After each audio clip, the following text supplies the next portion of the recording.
हम अब तक एमाइन्स पर कई वीडियोस में बात कर चुके हैं, लेकिन एक बात का जिक्र मैं करना भूल गई थी जो कि शायद एमाइन्स के बारे में सबसे ज्यादा मजेदार तस्वर है। और वो ये कि एमाइन्स बदबूदार होते हैं। आमतौर पर ये गैस की हालत में अक्सर अमोनिया जैसी बदबू रखते हैं। इनकी बू बहुत ही तेज होती है और लिक्विड हालत में आमतौर पर इनकी बू मछली, बल्कि कह ले कि एक मुर्दा मछली जैसी होती है। ओ, सोच के ही मुझे कुछ हो रहा है। इनकी बदबू मछली की बू जैसी होती है। और ख़ास तौर पर अगर आप ट्राई मिथाइल एमाइन के बारे में सोचें तो वो ये होता है CH3। फिर आपके पास आपका नाइट्रोजन है, आपके पास CH3 है और फिर आपके पास ये भी CH3 है। आप यहाँ इलेक्ट्रॉन का लोन पेयर भी बना सकते हैं। ये ट्राई मिथाइल एमीन है। इसकी बू मछली की बू जैसी होती है। अब मैंने इन तमाम बातों का जिक्र इस वीडियो में इसलिए किया है चूंकि हम आज एक नई किस्म के मॉलिक्यूल को मुतारिफ कराने जा रहे हैं जिसका नाम है एल्डिहाइड। और मैं इन मॉलिक्यूल्स की खुशबू का आपस में मुआजना करना चाहती हूँ। कुछ छोटे एल्डिहाइड की, खास तौर पर फॉर्मेल्डिहाइड की बू बहुत तेज होती है। हम इस पर थोड़ी सी मजीद बात करेंगे कि ये एल्डिहाइड क्यों होते हैं। ये यहाँ पर फॉर्मेल्डिहाइड मौजूद है और इसका ये कॉमन नेम है। आपने शायद इसे प्रिजर्वेटिव के तौर पर इस्तेमाल होते हुए देखा होगा। आपने अपनी बायोलॉजी की क्लास में सॉल्यूशन में जो मुर्दा मेंढक देखा होगा, हो सकता है वो भी फॉर्मेल्डिहाइड के अंदर ही महफूज किया गया हो। एक बार फिर बताती चलूं कि ये इसका कॉमन नेम है। मैं अब आपको ये सिखाने जा रही हूँ कि इन चीज़ों को मुनज़्ज़म तरीके से या सिस्टमैटिकली कैसे नाम दिया जाता है। लेकिन एक और बात बताती चलूँ कि जो बड़े एल्डिहाइड होते हैं इनकी हकीकत में एक प्यारी, मीठी सी, यहाँ तक कि गुलाबी खुशबू भी पाई जाती है। मिसाल के तौर पर अगर आपके पास बेंजीन एल्डिहाइड यानी बेंजिल एल्डिहाइड की तरह का कुछ मौजूद है, जिस पर हमने बेंजीन डेरिवेटिव पर मबनी वीडियो में शुरू में बात की थी। जैसे देखें, ये यहाँ पर बेंजिल एल्डिहाइड है और फिर यहाँ ये मॉलिक्यूल। जब मैं आपको बताऊंगी कि इसे क्या कहते हैं तो आप शायद फौरन अंदाजा लगा लेंगे कि इसकी खुशबू कैसी होती है। इसके पास बेंजीन रिंग इस तरह से मौजूद है और फिर इसके पास ये 1, 2 और 3 कार्बन है।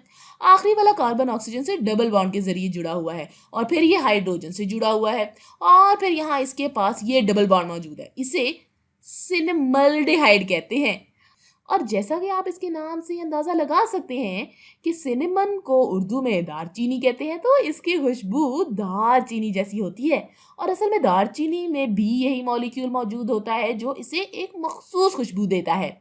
आप इसके ज़्यादा मिकदार नहीं लेना चाहते क्योंकि ये जहरीला भी हो सकता है। दारचीनी में ये एक बहुत अच्छी चीज़ होती है। लिहाजा बड़े एल्डिहाइड्स की एक किस्म की अच्छी सी गुलाबी फूलों जैसी खुशबू होती है। छोटे एल्डिहाइड की बू जरा तेज यानी बदबूदार होती है। अगर आपने अपनी बायोलॉजी की क्लास में कभी इस बर्तन को खोला हो जिसमें मुर्दा मेंढक जो कि इस बर्तन में मौजूद था इसे सूंघा, तो आपने गौर किया होगा कि इसकी बू खुशगवार बू नहीं होती। पर मुझे यकीन है ना आपने ऐसा कभी नहीं किया होगा। खैर, अब चूंकि मैं बू के बारे में काफ़ी बात कर चुकी हूँ तो मेरे ख्याल में चले इस बारे में अब बात करते हैं कि एल्डिहाइड्स को क्या चीज़ या कौन सी खसूसियत एल्डिहाइड बनाती है। आप यहाँ पर इसके एक पैटर्न पर भी गौर कर सकते हैं। यहाँ मैंने जितने भी एल्डिहाइड्स बनाए हैं इसमें हमारे पास कार्बन मौजूद है जो कि ऑक्सीजन से डबल बॉन्ड के जरिए जुड़ा हुआ है। और असल में इसका ये हिस्सा जिसे हम आगे भी बार बार देखेंगे, ये हिस्सा कार्बोनाइल ग्रुप कहलाता है। ये कार्बोनाइल ग्रुप है और यहाँ ये भी कार्बोनाइल ग्रुप है। आप इसे यहाँ भी देख सकते हैं, लेकिन ये बजाते खुद एल्डिहाइड की मखसूस खसूसियत नहीं है। आप इसे दूसरे किस्म के मॉलिक्यूल्स में भी पाएंगे। कार्बोनाइल एल्डिहाइड के बारे में जो चीज़ मखसूस है वो यह है कि कार्बोनाइल में कार्बन से जुड़ा हुआ आपके पास हाइड्रोजन भी मौजूद होता है। ओ, एक मिनट ज़रा, मैं यहाँ पर बेंजिल एल्डिहाइड पर इस हाइड्रोजन को बनाना भूल गई थी। यहाँ आपके पास हाइड्रोजन मौजूद है। लिहाजा आम तौर पर एल्डिहाइड वो होता है जो कुछ इस तरह का नजर आता है। इसमें आपके पास कार्बोनाइल ग्रुप होता है। ये आपका कार्बोनाइल ग्रुप है। आपके पास फिर यहाँ एक हाइड्रोजन है और फिर आपके पास कार्बन की कोई दूसरी किस्म की चेन मौजूद है। तो ये सबसे आसान या सादा मुमकिन एल्डिहाइड है और दर हकीकत ये चेन बस एक हाइड्रोजन पर ही खत्म हो जाती है। अब ये तीनों जो मैंने यहाँ दिखाए हैं ये इनके कॉमन नेम है और ज्यादातर लोग बेंजिल एल्डिहाइड, फॉर्मल्डिहाइड या सिनेमल्डिहाइड का जिक्र इन्हीं नामों को लेकर करते हैं, इसलिए इन्हें जानना जरूरी है। मैं आपको एक और मॉलिक्यूल दिखाती हूँ जो कि बहुत अहम मॉलिक्यूल है। तो वो मॉलिक्यूल कुछ इस तरह का दिखाई देता है जिस पर यहाँ CH3 और फिर यहाँ हाइड्रोजन मौजूद होता है। इसे एसिटल्डिहाइड कहा जाता है। मैं आपको इन कॉमन नामों से इसलिए आगाह करना चाहती हूँ क्योंकि आमतौर पर लोग इन्हें इन्हीं नामों से पहचानते हैं। अब इन्हें नाम देने का एक IUPAC और दूसरा सिस्टमैटिक तरीका भी मौजूद है। इन्हें नाम देने के लिए ये IUPAC वाला तरीका बहुत सीधा सा तरीका होता है। इसमें आप सिर्फ कार्बन की सबसे लंबी चेन को देखते हैं और आप हमेशा इस कार्बन से इन्हें गिनना शुरू करते हैं जिस पर कार्बोनाइल ग्रुप मौजूद होता है और वो कार्बन हमेशा आखिर में मौजूद होता है क्योंकि ये हमेशा हाइड्रोजन से जुड़ा हुआ होता है। मैं यहाँ ये वाजे कर दूं कि ये भी एक एल्डिहाइड है। इसमें आपके पास इस तरह से कार्बोनाइल ग्रुप है और फिर एक सिरे पर आपके पास हाइड्रोजन मौजूद है। अब इसके सिस्टमैटिक तरीके पर बात करें तो इसमें पहले आप कार्बन की सबसे लंबी चेन को देखें। यहाँ आपके पास सिर्फ एक कार्बन है तो यहाँ आप इसे सिस्टमैटिक तरीके के मुताबिक मेथनॉल कहेंगे। मेथनॉल नहीं, मेथनॉल।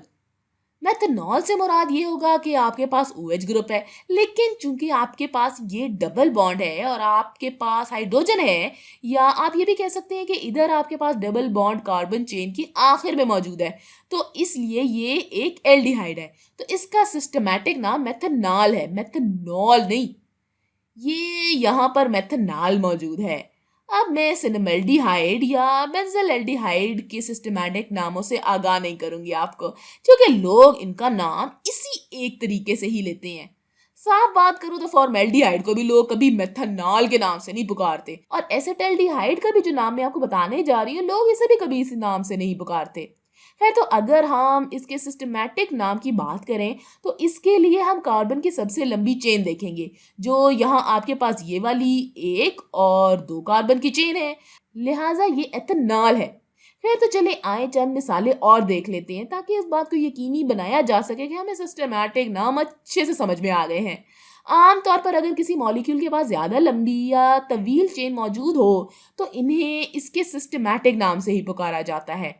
अच्छा, तो अब यहाँ मौजूद इस मॉलिक्यूल को आप क्या कहेंगे? ये वाज़े तौर पर एक एल्डिहाइड है। इसमें आपके पास कार्बोनाइल ग्रुप है, एक हाइड्रोजन है और आपके पास ये 1, 2 और 3 कार्बन है। तो 3 कार्बन के लिए प्रीफिक्स होगा प्रोप, तो ये प्रोपनॉल है और ये एक एल्डिहाइड है। अब अगर हम थोड़ी सी और मुश्किल मिसाल करना चाहें तो चलिए इसको देखते हैं, इसका नाम क्या होगा। चलिए आए देखते हैं। हमारे पास इसमें 1, 2, 3, 4 और 5 कार्बन है, तो इसका प्रीफिक्स होगा पेंट। और फिर देखिए कि ये वाज़े तौर पर एक एल्डिहाइड है, लिहाजा इसका नाम होगा पेंटानॉल। और सिस्टमैटिक नामों में आप हमेशा कार्बोनाइल ग्रुप वाले कार्बन से इसे गिनना शुरू करते हैं। तो इसमें 1, 2, 3, 4 और 5 कार्बन है, लेकिन दूसरे कार्बन पर मिथाइल ग्रुप है, इसलिए ये 2 मिथाइल है। तो आपके पास यहाँ एक मिथाइल ग्रुप है, लिहाजा इसका नाम होगा 2 मिथाइल पेंटानॉल।